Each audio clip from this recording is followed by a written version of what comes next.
Assalamualaikum warahmatullahi wabarakatuh. Saya Syafrida Aryani. Di sini akan memberikan informasi mengenai salah satu kebudayaan di Provinsi Jambi, yaitu mengenai rumah adat. Rumah adat adalah bangunan rumah yang mencirikan atau khas bangunan suatu daerah di Indonesia yang melambangkan kebudayaan dan ciri khas masyarakat setempat. Kali ini saya akan memberikan informasi mengenai rumah adat, yaitu Rumah Tuo Rantau Panjang. Merupakan rumah tradisional yang memiliki usia mencapai ratusan tahun yang berada di Provinsi Jambi, tepatnya di Kabupaten Merangin. Untuk lebih lanjutnya, silakan nonton video berikut ini. Rumah Tuo Rantau Panjang merupakan rumah tradisional yang memiliki usia mencapai ratusan tahun. Rumah yang berbentuk panggung ini berada di Kabupaten Merangin dan menjadi tempat tinggal bagi suku Batin. Rumah Tuo Rantau Panjang, rumah adat berusia ratusan tahun di Merangin, selain dikenal memiliki keindahan alam yang masih terjaga, Kabupaten Merangin ternyata juga menyimpan potensi wisata budaya. Pada daerah ini terdapat sebuah perkampungan adat yang di dalamnya terdapat rumah tradisional berusia ratusan tahun. Rumah Tuo Rantau Panjang namanya merupakan warisan nenek moyang yang juga menjadi daya tarik tersendiri di Kabupaten Merangin. Meskipun modernisasi desain rumah semakin berkembang, uniknya bentuk asli dari rumah Rantau Panjang tetap dipertahankan hingga kini. Konstruksinya pun sangat unik, terbuat dari kayu dan dalam pembangunannya sama sekali tak menggunakan paku. Masyarakat setempat yang menjunjung tinggi adat istiadat dan tradisi juga semakin menarik banyak perhatian dari wisatawan. Penduduk di desa Rantau Panjang diperkirakan menjadi suku tertua di Jambi yang dikenal dengan suku Batin. Desa ini juga merupakan desa tertua yang ada di Provinsi Jambi dan diperkirakan telah menempati desa tersebut selama kurang lebih 700 tahun. Penduduk setempat juga dikenal ramah dan sangat terbuka kepada wisatawan yang ingin melihat keindahan serta warisan budaya di Rantau Panjang.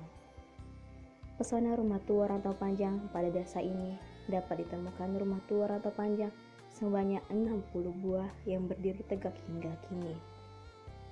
Terbuat dari kayu, rumah ini berbentuk seperti rumah panggung dengan disangga dengan beberapa tiang di bawahnya. Rumah ini berbentuk memanjang ke samping dengan tangga pada pintu masuk dan beberapa jendela dengan ukuran besar. Dahulu, atap rumah Tuo Rantau Panjang dibuat dari ijuk. Namun karena semakin sulitnya mencari ijuk, kini pun atap diganti dengan seng. Bentuk rumah-rumah di desa ini seragam, dengan warna coklat terang dan dibagi menjadi 3 ruangan. Uniknya untuk memasuki rumah, wisatawan harus menunduk karena pintu rumah hanya setinggi 1 meter. Hal ini juga melambangkan kesopanan dan tata krama yang senantiasa dilestarikan penduduk setempat. Ruang yang pertama adalah ruang pertemuan dengan lantai yang dibagi menjadi 3 bagian. Antara bagian satu dengan lainnya dipisahkan dengan sekat kayu berukuran 10 cm.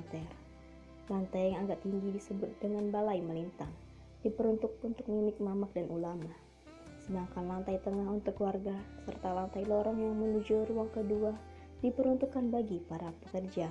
Sedangkan ruang kedua digunakan sebagai kamar tidur. Dan ruang ketiga merupakan dapur untuk memasak.